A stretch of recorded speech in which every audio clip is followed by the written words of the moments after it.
Right, okay, my dear. We will discuss about the vascular dementia. In the last lecture, obviously, we discussed about the Lewy body dementia, okay, in which I told you about the Lewy body dementia. उसमें क्या है कि आपके neurons के अंदर जो है क्या होता था, लेवी बॉडी एक एब नॉर्मल प्रोटीन था जो कि आपके न्यूरॉन्स के अंदर जो है वो डिपॉजिट होते थे, राइट. ओके, डिपॉजिट होने के बाद वो क्या करते थे, हमारे न्यूरॉन्स को डीजनरेट करते थे, राइट.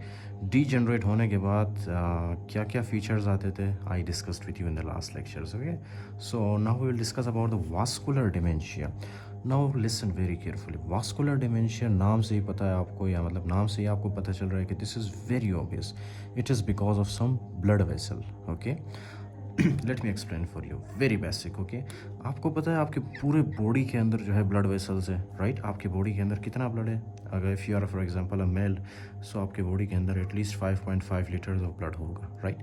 अभी यही 5.5 लीटर्स जो ब्लड जो है ना आपके बॉडी में, ये क्या करते हैं, ये आपके ब्लड वेसल्स के अंदर प्रेजेंट होते हैं. Okay, fine. और वही ब्लड वेसल्स हमारे बॉडी के डिफरेंट ऑर्गन्स को ब्लड सप्लाई करते हैं. ओके, अब इसी तरह से कुछ ब्लड वेसल्स होते हैं हमारे ब्रेन के अंदर. फॉर एग्जांपल एक ब्लड वेसल मैं इस तरह से ड्रॉ करता हूँ. Okay, and this blood vessel is present into our brain. Okay, देखिए आप यहाँ पे for example this is our heart, right. अब यहाँ हार्ट से ऑक्सीजनेटेड ब्लड आता है हमारे ब्रेन तक. Okay, right. ऑक्सीजनेटेड ब्लड आता है हमारे ब्रेन तक. ओके, एज अ रिज़ल्ट यही जो फॉर एग्जांपल ऑक्सीजनेटेड ब्लड है, ये क्या करता है, ये हमारे ब्रेन को ऑक्सीजन प्रोवाइड करता है. ओके, ऑक्सीजन के साथ साथ this will also provide nutrients to our brain. Okay, fine. ये ब्लड क्या करता है, हमारे ब्रेन को ऑक्सीजन एंड न्यूट्रिएंट सप्लाई करता है, और हमारा ब्रेन इसको क्या देता है, ब्लड वेसल में वापस क्या भेजता है, carbon dioxide. Okay, as a result of metabolism क्या प्रोड्यूस होता है, कार्बन डाइऑक्साइड. फाइन. अच्छा, तो क्या है कि ये जो ब्लड वेसल्स है, ये नॉर्मली इनका फंक्शन क्या है, हमारे न्यूरॉन्स को, हमारे ब्रेन पेरेन्काइमा को ज़िंदा रखना. Okay, right.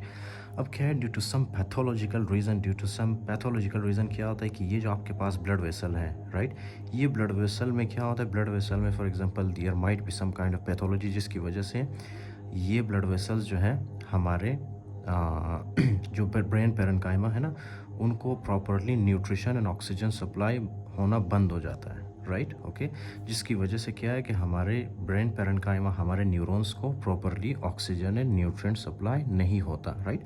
For example maybe there is some kind of embolism. यहाँ पे जो है एम्बोलिज्म बन गया है, राइट. एम्बोलिज्म बनने की वजह से क्या है कि ये जो आपके पास आर्टरी है, राइट, जो कि आपके ब्रेन को ब्लड सप्लाई करता है, ये आर्टरी ब्लॉक हो चुका है. ओके, ब्लॉक होने की वजह से अब यहाँ से ब्लड, ऑक्सीजनेटेड ब्लड आगे की तरफ मूव नहीं कर पा रहा. ओके, जिसकी वजह से ये जो आपके पास ब्रेन पेरेन्काइमा है, इनको ऑक्सीजन एंड न्यूट्रिएंट्स नहीं मिलते. Simple.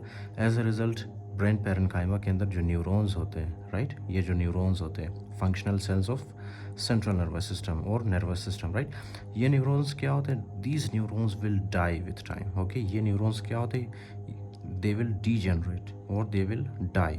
Okay, why?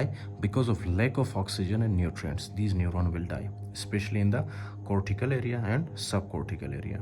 Okay, cortical area तो वही आपको पता है, frontal lobe, parietal lobe, occipital lobe, right.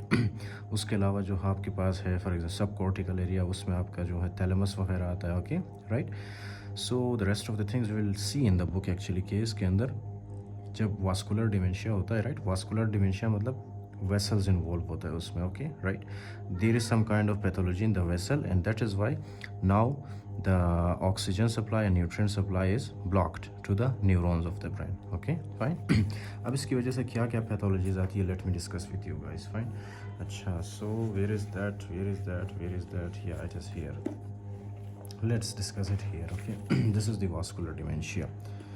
Can you see this vascular dementia? Yeah, okay. So vascular dementia, this is the second most common cause of dementia in older adults, right? अच्छा, first most common cause कौन सा है? First most common cause of dementia है Alzheimer disease. Okay, these may be asked from you in the MCQs, so you need to remember कि second most common cause of dementia क्या है हमारे पास? Vascular dementia, right. अच्छा, in adults especially. So result of multiple arteries infarct and or chronic ischemia. Okay, fine. इसमें क्या होता है, ये है आपके पास आपका central nervous system, right. Okay, this is your central nervous system. यहाँ पे सेंट्रल नर्वस सिस्टम एक आर्टरी है जो कि हमारे ब्रेन को ऑक्सीजन एंड न्यूट्रिएंट सप्लाई करता है। ये जो आर्टरी है ना हमारे पास, इसमें क्या होता है, इस आर्टरी के अंदर या तो इन्फार्क्शन होता है, ओके, आर्टेरियल इन्फार्क्ट, या तो फिर क्रोनिक इस्कीमिया हो जाता है, okay, maybe there is some kind of embolus, okay, right, there may be different pathologies. So because of that, the oxygen supply and nutrient supply is cut, okay, to the neurons, and that is why these neurons which are present in our brain, these neurons will die, okay. And we see that there will be a stepwise decline in cognitive ability with late onset memory impairment, right. तो क्या है कि ये जो हमारे पास cognitive ability, मतलब cognitive functions जो होते हैं ना ब्रेन के, वो आहिस्ता आहिस्ता से step wise they will start declining, okay, step wise decline होता है। क्योंकि हो सकता है कभी कभी जो है, फॉर एग्जांपल हमारे ब्रेन का ये वाला एरिया, इसमें जो न्यूरॉन्स होते हैं पहले वो डिजेनरेट होते हैं, ओके, राइट। तो यहाँ पे जब न्यूरॉन्स डिजेनरेट होंगे तो हमें क्लिनिकल फीचर्स उसी से रिलेटेड मिलेंगे, ओके।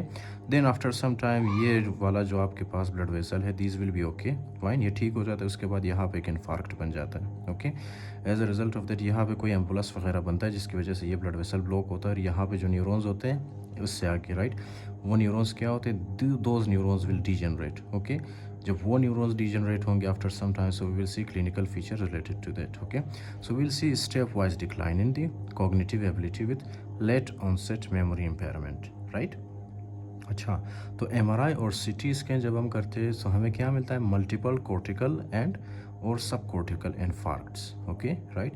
तो हमें क्या मिलता है, कोर्टिकल एरिया और सब कोर्टिकल एरिया में हमें इन्फार्क्शंस मिलते हैं जब हम एमआरआई या सीटी स्कैन करते हैं, okay, right. So this is about the vascular dementia. In the next one we will discuss about the Creutzfeldt Jakob disease. अब इसको आपने क्या प्रोनाउंस करना है, whatever you want to pronounce, just pronounce it, okay, it doesn't matter. So it is actually infection, it occurs because of some infection. We'll discuss this in very detail, okay, in the next lecture. इसमें हमें startle myoclonus क्या क्या मिलता है क्या नहीं मिलता, we will discuss about that, okay, in detail now.